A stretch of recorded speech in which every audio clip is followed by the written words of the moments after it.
పైకి లీటర్లా కనిపించే ప్రతి ఆయిల్ ప్యాకెట్ లీటర్ కాకపోవచ్చు, కానీ ఫ్రీడమ్ ఆయిల్ ప్యాకెట్లో మాత్రం ఖచ్చితంగా లీటర్ నూనె ఉంటుంది. నమస్తే రమ్మగారు. నమస్తే జయ. రమ్మగారు, ఏదైనా జానపద కథ చెప్తారా? చెప్తాను జయ. అడపా చిరంజీవి గారిది ముసుగు వీరుడు. ఓకే. ఈ వీరి పుస్తకాలని క్లాసిక్ బుక్స్ వాళ్ళు ప్రింట్ చేశారు. నేను సింపుల్గా కథ చెప్తాను, మీరు ఎలాబరేట్గా కథ చదవదలుచుకుంటే ఫ్లిప్కార్ట్లో బుక్ చేసుకోవచ్చు. క్లాసిక్ బుక్స్ కోసం ట్రై చేస్తే అక్కడ కూడా మీకు ఇది దొరుకుతుంది, వారి పుస్తకాలు దొరుకుతాయి. ఇది మరి చాలా పెద్ద కథ ఏం కాదు, ఒక్క ఎపిసోడ్లోనే చెప్పేసుకోవచ్చు. ముసుగు వీరుడు. ఓకే. మాళవ రాజ్యానికి రాజు నాగభూపతి అని రాజుగారు. ఆయనకు ఒక కూతురు కూడా ఉంది. అయితే ఈయన ఏంటంటే కొంచెం గట్టివాడు రాజు. కప్పం ఎప్పటికప్పుడు వసూలు అయిపోవాలి. ఊళ్ళో క్షామం ఉంది, వానలు పడ్డాయి, ఈ దేశంలో అతి వానలు కురిసి పంటంతా నానిపోయింది. వాళ్ళు ఎక్కడి నుంచి ఇస్తారు? అయినా సరే గట్టిగా వసూలు చేసేస్తాడు. వినడు మాట. ఈయనకి దేవశర్మ అని ఒక మంత్రి ఉన్నాడు. ఈ మంత్రి సలహా చెప్పినా కూడా ఆయన ఏనాడు వినేవాడు కాదు. బాగా ఖజానా నింపేసుకునే గోలన్నమాట. అయితే ఏమైంది, ఈ రాజ్యంలో దొంగలు పడుతున్నారు. ఇది ఎట్లా? ఖజానాకి పడుతోంది గండి. ఖజానాలో దొంగలు పడుతున్నారు. ఎవడో దొంగ ఇక్కడి నుంచి కొట్టుకెళ్ళిపోయి డబ్బు ఖజానాలో నుంచి వీళ్ళు ఏ ప్రాంతం నుంచి కప్పం తీసుకొచ్చారో ఆ ప్రాంతంలో పనిచేస్తున్నాడు. సూపర్. అయితే మంచి దొంగ. ఈ దొంగ ఇలా దొంగతనం జరుగుతుంది, ఎప్పుడు జరగలేదు, ఇలా కొత్తగా జరుగుతుంది. కాకపోతే ఇతను మంచి దొంగ. ఇతని పేరు ఏంటంటే అగ్నిముఖుడు అనే పేరున్న. అగ్నిముఖుడు వాడి పేరు అవునో కాదో వీళ్ళకి తెలీదు, కానీ వీళ్ళు అలా పెట్టేసుకున్నారు ప్రజలు పేరు. అగ్నిముఖుడు అని పేరు పెట్టుకున్నారు. ఇప్పుడు మనం తుఫాన్లు వస్తాయి, తుఫాన్కో పేరు పెట్టట్లా, అదే కదా. అలాగా ఈ వచ్చేవాడు ఏం చేస్తాడు, వాడు సైనికులు వాళ్ళు ఏదైనా వస్తే పొగొచ్చేలాగా చేస్తాడు. ఏవో బాల్స్ విసురుతాడు, అక్కడ పొగ వస్తుంది, వాళ్ళందరూ పడిపోతారు, వీడు పని చేసుకుంటాడు. పొగ దేని నుంచి వస్తుంది? అగ్ని నుంచే కదా. నిప్పులేందే పొగ రాదు, కాబట్టి అగ్నిముఖుడు అని పేరు పెట్టుకున్నారు. ఓకే. వీళ్ళు కొన్ని ప్రాంతాల్లో కప్పని తీసుకోవద్దు అని వాళ్ళు అడిగారు, కొన్ని ప్రాంతాల వాళ్ళు. అయినా సరే రాజుగారు కప్పాలు లాగేశాడు అక్కడి నుంచి. డబ్బులు లేకపోతే కుదరదని సైనికులను పంపించి కొట్టించి లాగిచ్చి సామాన్లు అమ్మించి మొత్తానికి ఎట్లా కొట్టా డబ్బులు వసూలు చేసేసారు. ఒకరోజు రాత్రి ఖజానాకి చిల్లుబడింది. అతను వచ్చి ఇది పట్టుకుపోయాడు. కరెక్ట్గా చూస్ చేసి ఆ ఊరి పేరు రాసిందే పట్టుకెళ్ళిపోయాడు. ఓకే. అయితే ఇప్పుడు రాజుగారికి చాలా కోపం వచ్చేసింది. ఏమిటి ఇట్లా ఎందుకు ఎలా జరుగుతుంది? ఇప్పటిదాకా అసలు మనం దేశంలోనే దొంగతనాలు లేవు, ఖజానాలో దొంగతనం ఏమిటి, చిన్నతనం, ఎట్లాగైనా వీడిని పట్టాలి. అప్పుడు వీళ్ళు ఒక ప్లాన్ చేశారు. ఏం చేశారు, ఏ ఊళ్ళ నుంచి ఇంకా కప్పాలు రావాలి లెక్క పెట్టారు. ఒక ధవళగిరి, కాంతిగిరి, ఒక 6 ఊళ్ళు. సరే, ధవళగిరి నుంచి బలవంతంగా పట్టుకొచ్చేసేయండి, చూద్దాం వీడేం చేస్తాడు. ఒక ఊరు నుంచి తీసుకొచ్చి పెడితే ఒక దొంగ, వీళ్ళు చూశారు, అతనికి కాపలా చాలా టైట్ చేశారు. నిండుగా టైట్గా ఉన్న నల్లటి బట్టలు, బలిష్ఠుడైన ఒక యువకుడు ఎవరో గుర్రం మీద వచ్చాడు. గుర్రాన్ని పక్కకు తోలేశాడు, దాని దారిన దాక్కుంది. తన లోపలికి వెళ్తున్నాడు. ఆ ఖజానాకి వెళ్ళే అన్ని మార్గాలు అతనికి తెలుసు. కొంతమంది సైనికుల మీద పడి పట్టుకోబోయారు. ఇతనేవో అగ్నిలోకి గాల్లోకి గోళీ లాంటివి విసిరాడు, పొగొచ్చేసింది. దాంతో అందరూ స్పృహ తప్పి పడిపోయారు. లోపలికి వెళ్ళేసి తీసేశాడు ఖజానా. లోపలికి వెళ్ళిపోయాడు. ధవళగిరి డబ్బులు తీసేశాడు. ధవళగిరిలోనే మొత్తం పనిచేశాడు. ఓకే. రాజు పిచ్చి కోపం వచ్చింది. మళ్ళీ ప్రయత్నం చేద్దాం అనుకున్నారు. మళ్ళా ఇంకా కొన్ని ఊళ్ళ నుంచి పట్టుకొచ్చారు. ఈసారి అబ్బాయి ఏం చేశాడు, ఈ కుర్రాడు ఒక పురాతనమైన దేవాలయం, ఆ దేవాలయంలో బోలెడు బొమ్మలు అవి కూడా రాస్తారు. కొన్ని బొమ్మలు పైకి కిందకి కదిపితే ఆ అమ్మవారి విగ్రహం వెనకాల ద్వారం తెరుచుకుంటుంది. అది కరెక్ట్గా ఖజానా దగ్గరికి వెళ్ళిపోతుంది. అక్కడికి వెళ్ళిపోతాడు. వెళ్ళిపోయి డబ్బు భుజాన్ని వేసుకుంటాడు. అంటే వీడికి లింక్స్ అన్ని తెలుసు, వాడికి ఎట్లా తెలుసు అనేది ఎవరికీ తెలియదు. పట్టుకొచ్చేస్తాడు. అయితే తిరిగి వస్తుంటే అతను అంతఃపురం వైపు నుంచి వస్తాడు. అంతఃపురంలో రాజకుమారి కూతురు మెలకుగా ఉంటుంది. అమ్మాయి, నువ్వు ఫలానా వాడివైనా దొంగవైనా అని కనుక్కుని నేను నిన్ను చూశాను, నాతో యుద్ధం చేసి గెలిచి వెళ్ళాలి నువ్వు ఇక్కడి నుంచి అని లాఘవంగా కత్తి తీసేసరికల్లా యువరాణి పేరు స్వప్నమాల. ఆ స్వప్నమాల ఇతను యుద్ధం చేస్తారు. ఆ వచ్చిన అగ్నిముఖుడు స్వప్నమాల ఇద్దరు యుద్ధం చేస్తారు. చివరికి స్వప్నమాల కత్తి వదిలిపెట్టేస్తుంది. అతను ఆ సంచి డబ్బులు మూట పుచ్చుకుని వెళ్ళిపోతాడు. కాకపోతే ముసుగు తీసేస్తాడు. ముసుగేసుకుని ఉన్నావని ఎక్కిరిస్తుంది. ముసుగు తీసేస్తాడు, ఒకళ్ళనొకళ్ళు చూసుకుంటారు. ఆ అమ్మాయికి 19 ఏళ్ళు ఉంటాయి, అతనికి 25 ఏళ్ళ వయసు ఉంటుంది. 25 ఏళ్ళు కూడా లేవు.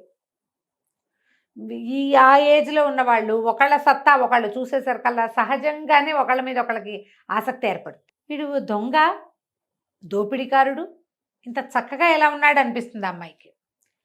ఈ అమ్మాయి ఇంత నాజుగ్గా ఉంది, చక్కగా నాజుగ్గా తెల్లగా పింగాణి బొమ్మలే ఉన్న అమ్మాయి ఎంత లాఘవంగా ఇంత బదులైన వాడిని కూడా ఓడించడానికి ప్రయత్నం చేస్తుంది. నా వల్ల కాదని భయపడకుండా ఆ అమ్మాయిలో ఉన్న లాఘవము సౌందర్యము అబ్బాయిని ఆకర్షిస్తుంది. మర్నాడు పొద్దున రాజు ఆశ్చర్యపోతాడు, ఎంత ప్రమాదం అమ్మా, ఎట్లా చేసావు ఈ పని నువ్వు అంటే, ఎవరు చూశారు నేను యుద్ధం చేయటం అంటూ.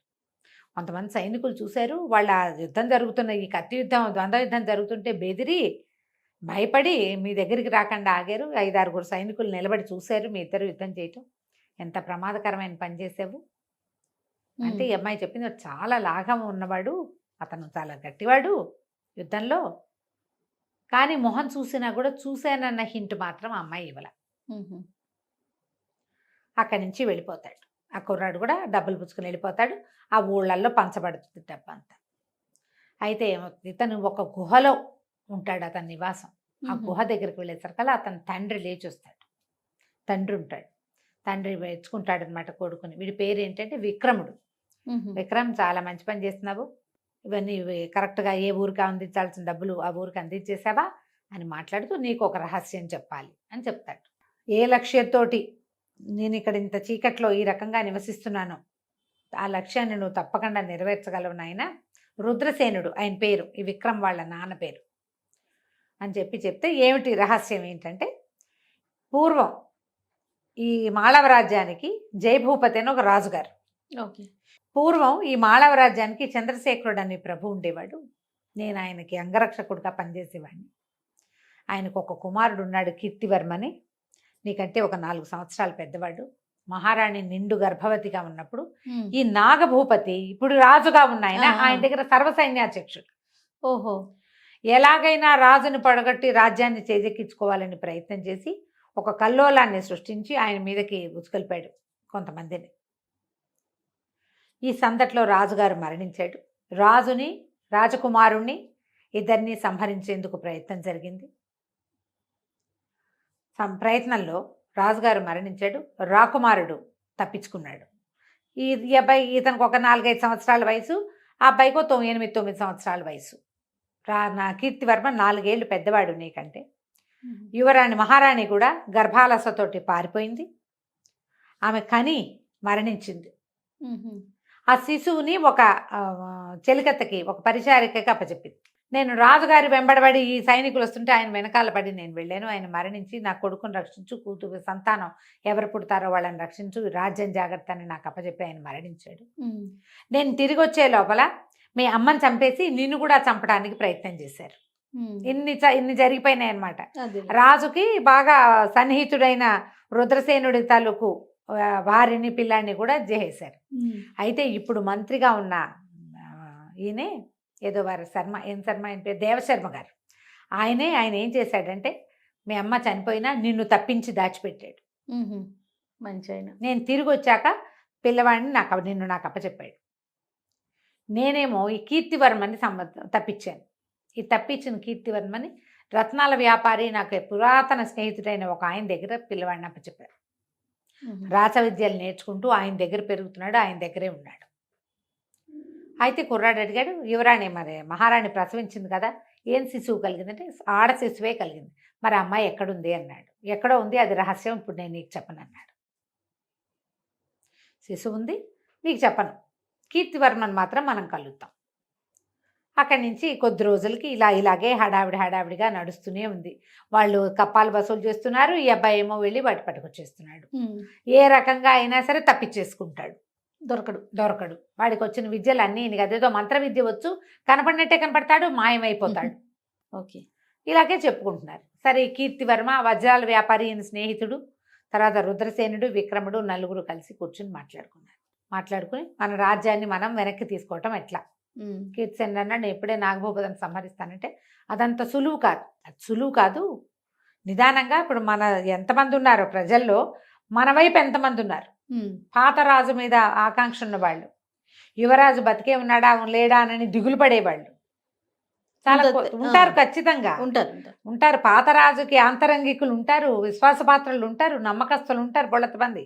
వీళ్ళలో ఇప్పుడు ఈ ఉన్న సైన్యంలో, తర్వాత ఉన్న అధికారుల్లో మన వాళ్ళు ఎంతమందో ఒకళ్ళతో మాట్లాడుకుని వాళ్ళందరినీ మెల్లిగా మన వైపు తిప్పుకుంటే అప్పుడు తక్కువ సైన్యంతో మనం నాగభూపతిని జయించవచ్చు. ఓ అయితే ఇప్పుడు సరే మాట్లాడుకున్న తర్వాత ఎవరి దారిని వాళ్ళు డిస్పర్స్ అయిపోతారు. ఈ విక్రముడు, ఈ అగ్నిముఖుడు పేరున్న విక్రముడు అప్పుడప్పుడు అంతఃపురంలోకి వెళ్ళొస్తూనే ఉన్నాడు యువరాణి కోసం. వీళ్ళిద్దరు కలుసుకోవడం, కబుర్లు చెప్పుకోవడం వచ్చేసింది బాగా.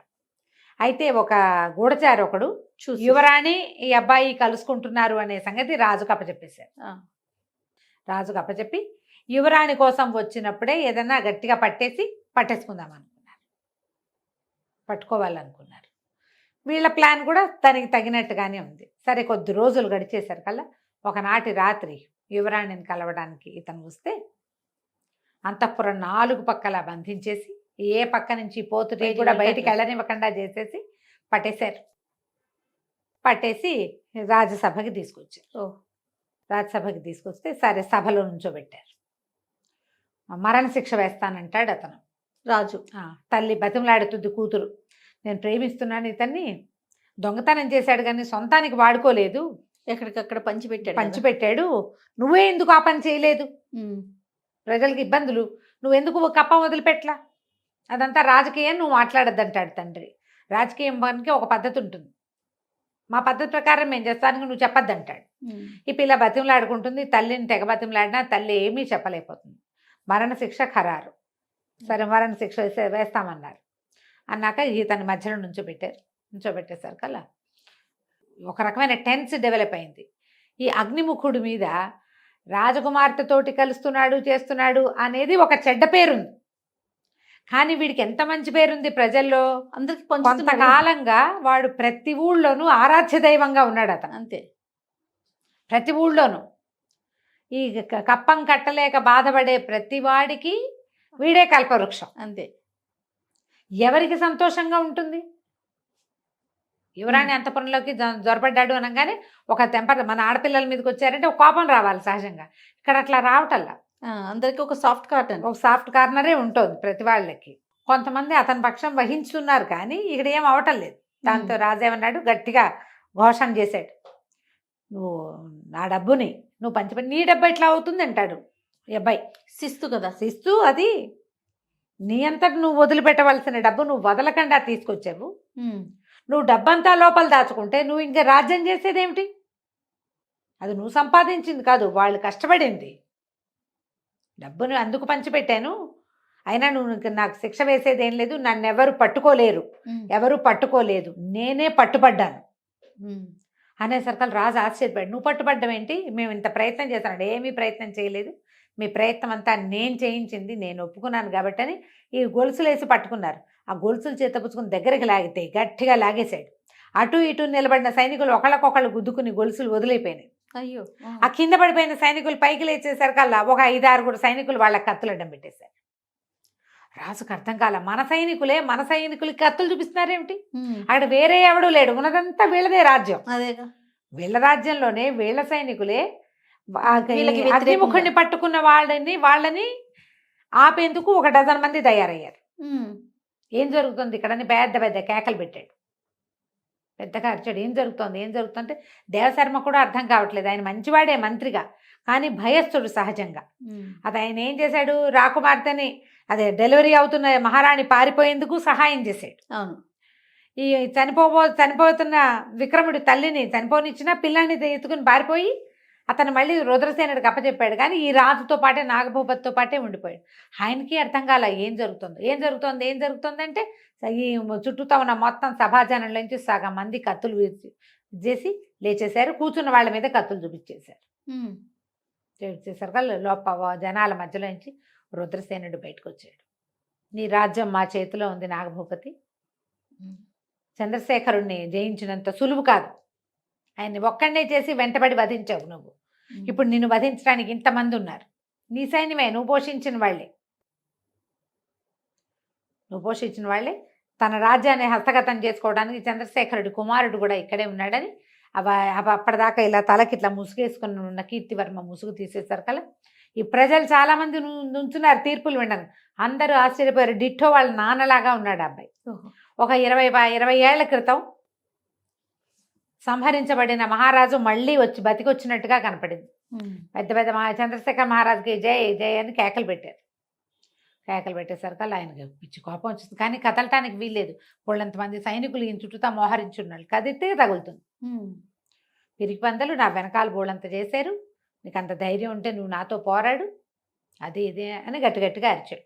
అరిస్తే ఇతను అన్నాడు, రుద్రసేనుడు, నీతో పోరాడాల్సిన అవసరం లేదు నాకు. నువ్వు ఎవరిని బంధించావో వాడితో పోరాడు. నా కొడుకు, నేను పెంచిన కుమారుడు, నీ కొడుకుని నేను ఆనాడే చంపేసంటే నువ్వు చంపలేవు కూడా. ఆ రోజే నా కొడుకుని నేను తేజికిచ్చుకున్నాను. నా దగ్గరకు వచ్చేసాడు. యువరాజు కీర్తివర్మని నేను రక్షించి కాపాడి పెంచాను. వీళ్ళిద్దరు ఉన్నారు, నువ్వు వీడితో యుద్ధం చేయి చాలు అనేసరికల్ చేరో కత్తి పుచ్చుకున్నారు. చేశారు. యుద్ధం చేశారు. యుద్ధం చేస్తే బాగా గట్టి దెబ్బ తగిలి రాజు కాస్త పడిపోయాడు. అప్పుడు ఈయన చెప్పాడు రుద్రసేనుడు, నీకు ఇంకొక ప్రత్యేకమైన విషయం చెప్తాను. మహారాణి ప్రసవించి మరణించింది. మహారాణికి పుట్టిన కుమార్తె యువరాణి స్వప్నమాలగా నీ దగ్గరుంది. ఓహో. ఆ స్వప్నమాల నీ కూతురు కాదు, నీ భార్య అప్పుడే మగపిల్లవాడిని ప్రసవించి, పిల్లవాడు డెడ్కి ఏమనాలి నన్ను, స్టిల్ బర్త్ బేబీ, మృత శిశువుని ప్రసవించింది. ఈ ప్రసవం చేసిన మంత్రసాని నా స్నేహితుడి భార్య. మృత శిశువుని పాతిపెట్టి మహారాణి కన్నా స్వప్నమాలని నీ దగ్గరికి చేర్చాం. ఇన్నాళ్ళు నువ్వు ఎవరిని సంహరించావో అతని కూతుర్ని పెంచావు. స్వప్నమాల వలవల ఏడవటం మొదలుపెట్టింది. అమ్మాయి మరి రాజకుమార్తె అన్నయ్య కేసు చూసింది. అన్నయ్య సంతోషంగా చూసినట్టు చెల్లెలు బతికే ఉందని ఈ రహస్యం చెప్పలేదు. స్వప్నమాలే యువరాణి అనే విషయం ఆయన ముందు చెప్పల. అక్కడి నుంచి పరిగెత్తుకొచ్చింది దగ్గరికి. ఈయనేమో నాగభూపతి మరణించాడు కత్తిపోట్లకి. మరణించేసరికి తల్లిని కావలించుకుని ఏడ్చింది. ఇప్పుడు ఏం చేయాలి, ఆయన పెంచిన తండ్రి చాలా ప్రేమగానే పెంచుతారు కదా సొంత పిల్లలు అనుకుని. ప్రజలందరూ జై జయధ్వానాలు చేశారు. ఈ నాగభూపతికి అంత్యక్రియలు చేసి తర్వాత ఈ ఎవరైతే వజ్రాల వ్యాపారి కీర్తివర్మని పెంచాడో ఆయన కూతుర్ని పెళ్లి చేసుకున్నాడు కీర్తివర్మ. రాజ్యానికి రాజు అయ్యాడు. సర్వసైన్యాధ్యక్షుడు ఈ అగ్నిముఖుడు అని పేరున్న విక్రముణ్ణి సైన్యాధ్యక్షుడిని చేసి యువరాణిని అతనికిచ్చి వివాహం చేశారు.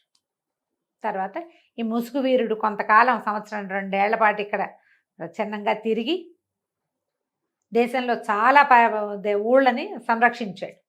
ఆ ఊళ్ళ సంరక్షణ అంతా సజావుగా జరిగేలాగా ఈయనతోటి కలిసి తన తండ్రి మంత్రి సహాయంతో వీళ్ళిద్దరూ సుభిక్షంగా రాజ్యం ఉండేలాగా కాపాడుకున్నారు. కథ కంచికి మనం ఇంటికి.